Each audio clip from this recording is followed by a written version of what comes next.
All right, so this session was transforming email marketing, and this guy Ben Berkeley, I think, from The Hustle. It was really odd because he got up there and he was like, well, I wasn't there when we did all this stuff that I'm talking about right now, and I'm just like, well, then why are you up there talking? He was kind of a giggly teen, kind of acted like that. He was, he thought it was weird. He was up there, which was kind of funny. So not a good look. But here are the things I took away because even though they didn't say anything, he didn't say anything that was particular. He was being interviewed by someone I think smarter than him. Um, Even though he wasn't super interesting from a principle standpoint. He gave a lot of things that I know work, right? And they do what is it 6 times a week newsletter is what they publish. So it's not like he doesn't know anything, right? And he has I think he's more on the designer side if I'm not mistaken. So let's look at what he said. So there are a few things. Why email is still relevant? Most people have to have an email that they have to check, right? And that's a good reminder about why email is still relevant because everybody's like, oh, email's dead. It's not exciting. It's not something people want to scroll, but they have to check their email. So they're probably getting your stuff. Yeah, there are a lot of filters and everything, but they're still getting your stuff. So, and they've said they've wanted to get it. That's the other thing. They've said that they wanted to get your emails. That's a good thing. All right, let me say one more thing. I think the thing that's important to realize about this is that there are all kinds of other media channels like Facebook. There are magazines you can advertise in, trade press, whatever. But what email gives you is your own publishing platform that you own. That you own the subscriber list. Nobody else does, and nobody can tell you what to do with it. If Mailchimp shuts you down, for whatever reason, you can take your list and go somewhere else and pick up right where you left off. So yeah, there are a few administrative things, but you own the list, and that's awesome. You can do what you want with it. You can make your own decisions. Nobody can shadow ban you. It's your list. All right, let's look at what else. All right, this is a huge theme I've been hearing, and I think this is really important. Um, so I wrote it in quotes, but not because he quoted it, because I've been hearing it quoted. Be a publishing company. Don't be an advertising or marketing role. Be a publishing company, and so that you can gain thought leadership. What that means is, if you're a publishing company, you're thinking about your persona. You're making a strategy that goes from them to you. You're completing the loop. Whereas a lot of people, oh, we need to make these ads, and they don't even think about who we're talking to. Let's establish that persona. Well, guess what? At Resound, that's something that we really push on, establishing and understand that persona. So we're all in agreement on who we're talking to, and the assumptions about who we're talking to are exposed, right? We write a persona, and now everybody understands who this person is. Once we understand who they are, we can say, okay, well, what are their problems, and how do we solve those problems with with who we are? So now you start seeing the connection, who they are and who we are, and so that's the basis for a strategy. Strategy. If you think about it, it's where are we today? Here's a timeline, and then where do we want to be tomorrow, right? And so strategy is all the things we do in between, all the changes we make, that help our goal, help us get there. And there are adjustments we make. It's not always perfect, but we start out with the working hypothesis. And then we build our understanding, gather intel, take steps, right? All that stuff. You don't do that. You don't do all those things if you're just throwing spaghetti against the wall and seeing what sticks. That's a huge waste of money. So I think this is important. Be a publishing company. Professionalize it. Think about your audience and give them things that are going to be really useful to them. Okay. What else do we have? I have a bunch of other points I didn't map to it. Okay. They said what they did. Now, this is not something I'm saying everybody should do, but what they do is they write deeply. And one of the interesting tidbits was uh, Wall Street Journal's 18th paragraph. So if you're in a Wall Street Journal article, that's going to be a general treatment of a topic from a high level.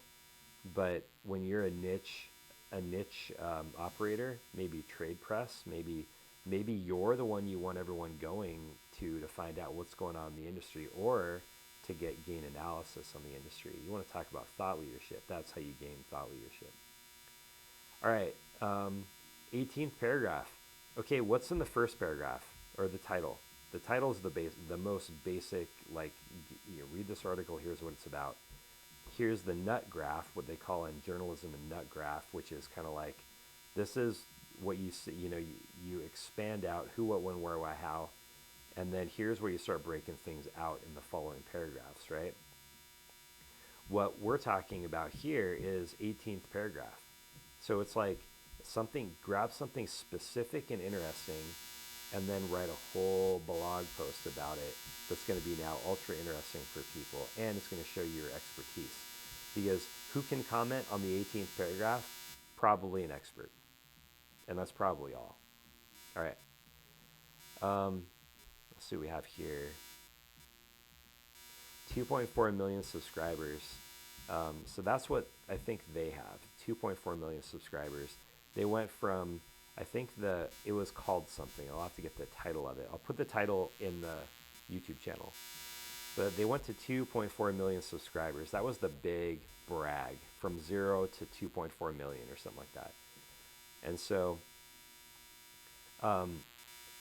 one of the things he said was, we have to realize it's, think of it like publishing, not like advertising. And this is we have to think of our selling as publishing and not advertising. The competition is not other, it's other trash content. It's like other stuff that's on LinkedIn, that we scroll, Twitter, Facebook, whatever. That is the competition.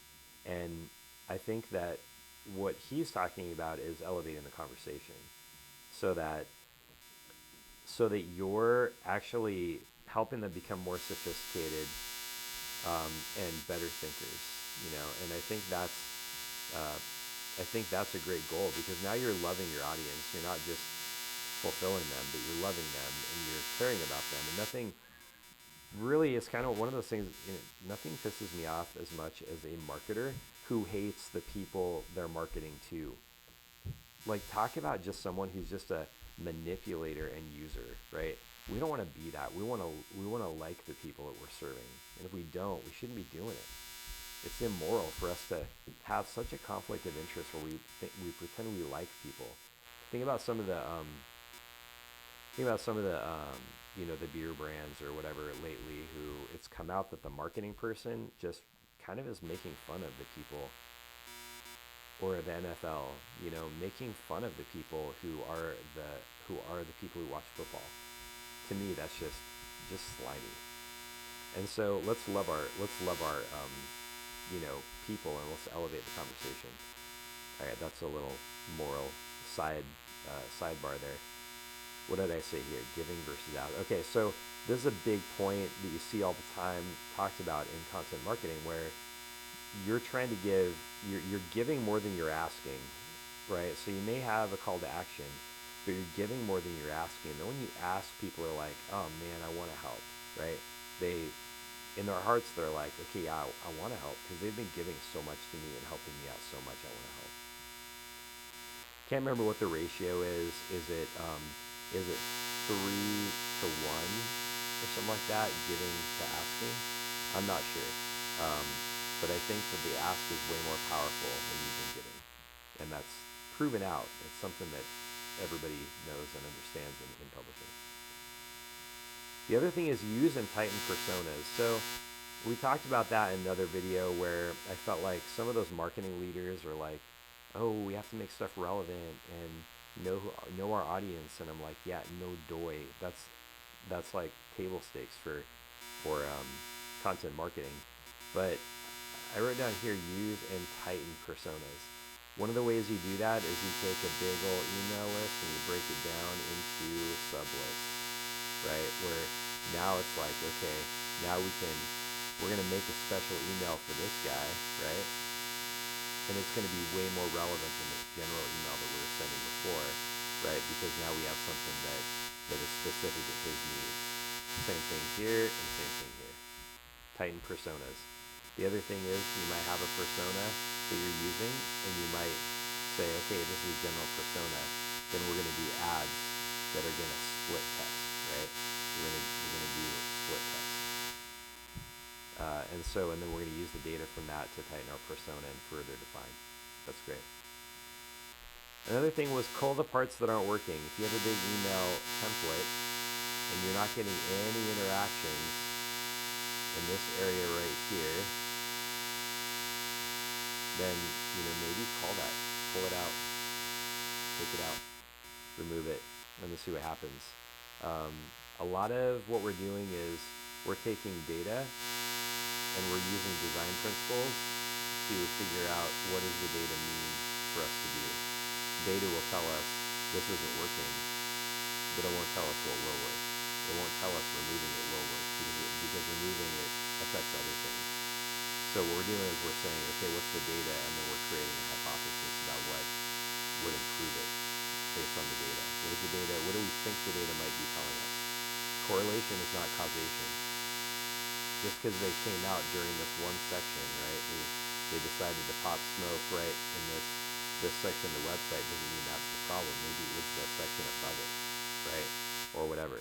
We can't know all that stuff, but we can look and we can use good design principles. Okay, that was a different talk, I think. So let's move over here. This was one of the biggest things about the hustle. Ben Berkeley, about his talk.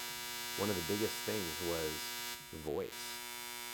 So when you have your own magazine, your own media source, like an email list, then you, if you have a voice, your voice is going to be unique. It's going to be meant to delight and connect. It's going to be, that's why we choose a persona. We choose a persona to talk to, and then we find out what kind of personality would connect with them. So a lot of times, for me, we have a lot of clients who are blue collar, they're hardworking, and they're intelligent. And so who's blue collar and intelligent? Freaking Mike Rowe, right? So I'm always like, guys, I'm telling Mike and Sam, I'm like, oh, I know who the archetype is, or the whatever it is. It's Mike Rowe. And then they laugh at me because I always choose Mike Rowe. So you want a voice, and then you want an interesting take from that voice. So when you're, say this is Mike Rowe, how would he talk about the topic, and does he give it some interesting color? Can you channel Mike Rowe a little bit, and then also, you have, so now you have people connecting to a voice they can sort of understand. You're not Mike Rowe, right? But you can connect with a voice. They know the persona of Mike Rowe, and they're like, okay, yeah, I get what they're doing. I get what they're doing with their voice. I get what they're doing with the topics they're interested in. Mike Rowe would be interested in that, or a intelligent blue collar person would be interested in that. Or like the neighbor from Home Improvement. Remember, what was his name? I don't know if anybody's old enough to remember that. He was the guy on the other side of the fence. You only saw his the top of his head, and maybe his eyes occasionally, but you didn't really see anything. I don't even know if you saw his eyes. It was just his hat. But he was smart, right? He was wise, and he always asked questions that made Tim, the Toolman Taylor, think about stuff. These are all like archetypes. I don't know. It's not really an archetype. What do we call it? Like forgot the name of the person. Not the archetype, not the persona, but the person your brand is kind of like emulating. Mike Rowe, let's say. All right. Let's see. We went through this. Tighten personas. Yeah. Personal note. It's not just other emails, but scrolling. Oh yeah, that was that right there. Like social media. So that's your competition. Not just other emails, but social. On a personal note, this is kind of something I thought of when we're going through it. We need to scrub those emails. Um, we need to. Oh, no, no, no. That's not what I was saying. Here, I was saying subscribe to get emails and then scroll them. Not scroll them, not social. This is kind of a personal hack, All right. Um, in other words, like, do I want my own news feed or do I just want to get emails and go through them? And that's probably more what I want. I want to hear from the people I want to hear from. Guys, I think that's it for transforming email marketing. There, I hope you got something out of this.